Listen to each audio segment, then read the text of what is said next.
With a major selection of the looks your kiddos love starting at just $4 in the Walmart app, a new school year means a stylish new them. Who knew? Find skater skirts and Crocs that say, I'm casual but cool. Sparkly sneakers that say, it's my classroom, you're just learning in it. And preppy polos that say, I'm the teacher's pet, even if they're mommy's menace at home.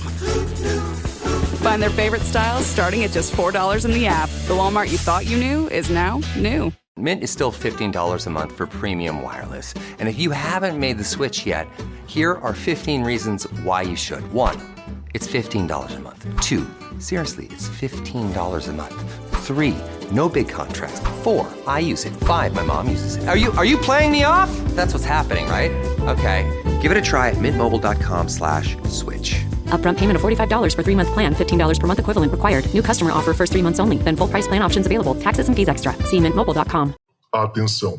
Este podcast pode conter representações de cenas que algumas pessoas podem achar perturbadoras e alarmantes.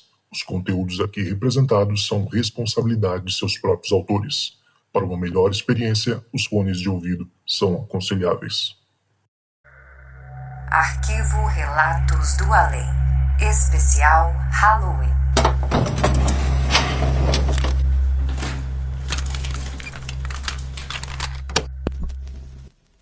Oi, me chamo José Antônio Bastazini Rigo. Nasci em Bauru e vim para São Paulo com mais ou menos 9 anos de idade. Fui morar num bairro periférico da cidade. Lá eu morei até os meus 60 anos. Dali eu vim para Cunha com as minhas filhas e estou gravando esse podcast porque minha filha é fã e pediu para mim contar uma história que aconteceu comigo quando eu era criança. Então vamos lá. A noite era normal, uma noite simples, de um dia qualquer da semana, de um dia qualquer de mês, mesmo porque a maioria não estudava, não fazia nada na vida, então a gente não conta muito tempo. E era uma noite calma. Por que noite? Porque à noite a gente não tinha TV e ficava na rua até tarde jogando bola, fazendo festa. E essa noite estava lá uma garotada grande em volta de um sobrado. Era um conjunto de sobrados, que era o empreendimento imobiliário tentando fazer alguma coisa na periferia. Então eram 3 conjuntos de sobrado, cada um com 6 sobrados. Sendo que os da ponta eram maiores porque tinham entradas laterais. No primeiro sobrado, onde tinha o poste de luz, era o nosso ponto de encontro. Devido à luz, a gente jogava bola, rodava peão, jogava conversa fora, contava vantagem, essas coisas todas. E entrando no sobrado pela lateral, nos fundos, no escuro, tinha uma edícula e nessa edícula tinha um banheiro que toda a molecada usava, aquele banheiro que vocês possam imaginar como era um cheiro assim fantástico, né? Bom, e lá à noite, óbvio, ficava escuro porque não tinha nenhum tipo de luz. E ele ficava escondido atrás do sobrado, então mesmo a luz do poste não clareava esse banheiro. Dava um clarão assim que a vista acostumava, você podia ver alguma coisa. E aí, nessa noite, 2 dos meninos entraram para ir fazer xixi e demoraram um pouquinho, de repente saiu e um tomou um empurrão e saiu meio que catando o cavaco e o outro correndo atrás, querendo descontar, porque ele caiu no chão, queria descontar e aquela coisa toda. Aí o outro começou a dizer que ele empurrou porque ele viu um vulto agachado atrás do tanque, no escuro. Aí alguém falou assim, mas o que aconteceu, né? Aí ele falou assim, esse cagão aí que me empurrou, porque ele ficou com medo do escuro, disse que tem alguma coisa lá atrás, ele tá mentindo. Aí eu não tô mentindo nada, tinha mesmo, tá lá atrás do tanque, vai lá ver. Se você tem coragem, vai lá ver. E aí ficou aquela discussão, vai ver, não vai ver, e aquele clima, sabe, vai aumentando, a molecada aumenta e começa a falar um monte de bobagem, e o medo começa a bater em todo mundo, o que é que tá lá atrás, o que não tá. Aí um corajoso se voluntariou para ir lá ver. Ele foi, na boa, foi caminhando na lateral do sobrado e virou para ir no banheiro. Ele virou e assim, sei lá, alguns segundos ele saiu de lá correndo de novo A gente nunca vai saber se foi para aumentar o suspense ou se realmente ele viu alguma coisa, mas de fato ele começou a falar, tem mesmo, um negócio abaixado lá atrás. Quando eu vi mexer e tá lá e não sei o que, aí tinha, cadê o outro corajoso? Vai lá, tem um vulto, não tem, vai outro. Eu fiquei quieto, não quis falar nada porque o meu coração já estava acelerado, né? E assim, os outros também. O futebolzinho que estava rolando ali parou, todo mundo veio, aí foi outro valentão lá, entrou, saiu correndo também. Aí um outro pegou e falou assim, daqui que eu vou lá. E levou o vira-lata junto com ele. Tinha um vira-latinha que estava sempre no meio da turma, que pertencia a um dos meninos. O vira-lata foi também.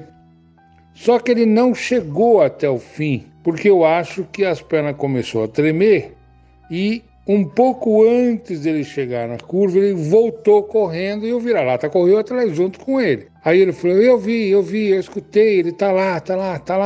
Tem alguém lá atrás, como é que entrou, que não entrou? E fica aquela história do vai, não vai. Aí um dos meninos falou assim, eu vou lá. Pegou e foi. Era um dos maiorzinhos. Foi e realmente esse virou a curva do sobrado. Quando ele virou, ele saiu correndo, desesperado. E passou por nós desesperado. Tem. Quando eu cheguei lá, o negócio levantou, que não sei o quê. E aí começou, vai um, vai outro, vai, não vai. E o medo foi aumentando e outros que não tinham tanto medo ficavam fazendo galhofa, tirando sarro. Aí um outro falou assim, eu vi, é o Saci que está lá atrás, né? Eu vi porque quando eu virei, ele deu uma puxada e acendeu o cachimbo dele, né? Aí o outro falou, então eu vou lá, vou tirar o cachimbo dele, vou tirar o chapéu, vou tirar não sei o quê. Aí ele pegou e falou assim pro vira-lata, vamos comigo. E o cachorrinho foi. Só que dessa vez, o cachorrinho que ia indo na boa, quando chegou perto da esquina do sobrado, ele travou. Travou assim 1 metro antes de chegar na curva para entrar atrás do sobrado e dava um passinho para trás e latia. Ele não foi mais para frente. E aí o medo aumentou muito, porque diz que cachorro sente, que quando tem assombração, quando tem isso, tem aquilo. O menino, ao invés de voltar, catou o cachorro no colo e jogou o cachorro para frente, como que o cachorro ficasse de frente com aquele tanque que estava lá no escuro. O cachorro começou a grunhir que não maluco e saiu em disparada com o rabo enfiado no meio das pernas, passou pela gente e não parou, foi embora, sumiu, não voltou mais. Aí o medo bateu de vez, né? Aí ficou aquele climão, a molecada toda com medo e os outros desafiando, não acredito nisso, vem aqui, Saci, Saci, sai daí, vem aqui me pegar, porque eu vou pegar teu chapéu e aquela coisarada toda. E a noite tranquila, sem nenhum vento, sem absolutamente nada, de repente começou a ventar. E um vento forte, vindo do nada. Um vento forte na rua e no sobrado que começou a levantar poeira do chão, levantar lixo, papel que estava no chão começou a voar, sabe? E aí o negócio começou a apavorar, ficar com medo, porque, espera aí, Saci é o que movimenta o vento, aquela história toda do folclore. E eu dizia assim, vai lá ver, vai, não vai. E o medo foi aumentando, a tensão foi aumentando. Aqueles que eram os que desafiavam já não estavam tão desafiadores assim, porque já estavam com medo também. Agora já não tinha mais nenhum valentão que se arriscasse a entrar, não chegar nem na metade, porque o vento era muito forte, vindo do nada. E aí o pessoal começou a se sair um para um lado, outro para o outro, quer dizer, aquela turma de, sei lá, de 20, 25 meninos começou a esvaziar e eu e mais 2 ou 3 amigos estávamos com um amigo que morava em frente ao sobrado. Então a gente falou, bom, qualquer negócio a gente atravessa a rua e entra em casa, né? Os cagão. Aí saiu de trás daquele sobrado, da onde era o banheiro, um roda-moinho baixinho. Coisa no chão, o vento batendo, rodando.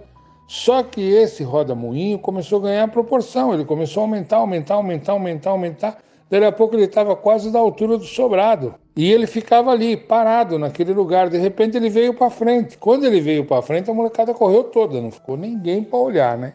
Do outro lado da rua que nós corremos, na casa do nosso amigo, a gente viu quando aquele roda-moinho passou um fio e encostou no outro por causa do vento.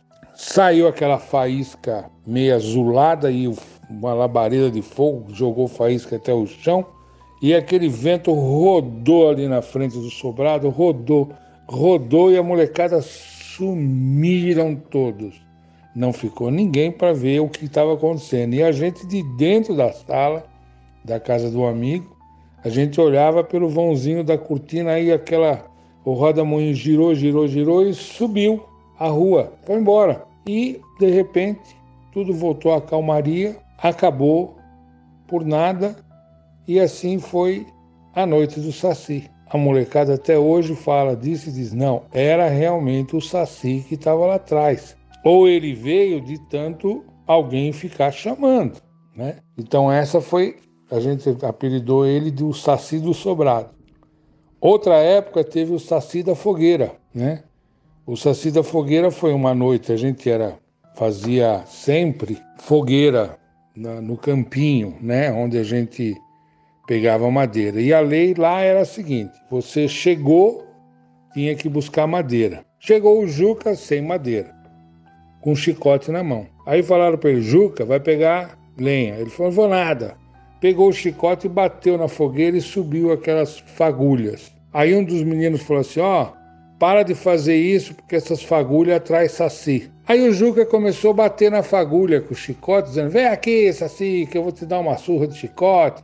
Você vai apanhar de chicote, e passava o chicote no meio daquelas fagulhas que subiam para o céu e ia se apagando. E aí, de repente, o Juca deu um passo para trás e caiu no chão, do nada. Aí ele disse assim, alguém me deu uma porrada. Quando ele falou isso, todo mundo saiu fora da fogueira, óbvio, né? E antes saía a fagulha porque ele batia o chicote na brasa. Só que ele não estava batendo mais a fagulha, o chicote na brasa, e as fagulhas não paravam. Bom, conclusão, o Juca saiu se arrastando, correu. Quando a gente viu que aquela fagulha não parava e o vento começou a rodar elas, que não roda moinho, nós também sumimos da fogueira. De longe a gente olhava na noite escura, a gente via a fagulha subindo bem alto. E aí todo mundo foi para casa apavorado, com medo daquele negócio. O que aconteceu, o que não aconteceu? Será que era um Saci, era o demônio, era isso, era aquilo? No dia seguinte nós fomos lá ver a fogueira. Não tinha acontecido nada, a fogueira estava do mesmo jeito. A lenha que a gente juntou estava tudo no cantinho. Só que aí o menino achou o chicote do Juca. Quando achou o chicote do Juca, ele estava todinho feito nó, sabe? Era um nó atrás do outro. E ninguém conseguia desatar aqueles nó, sabe? Então daí assim, quem fez o nó? Foi o Saci. Quem fez isso? Foi o Saci. Quem fez o...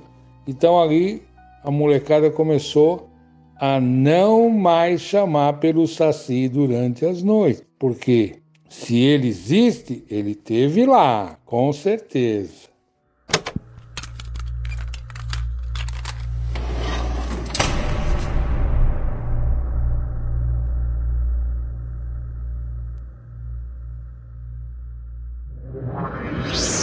Esse podcast foi uma produção Uncoded. Acesse uncodedprod.com para saber mais.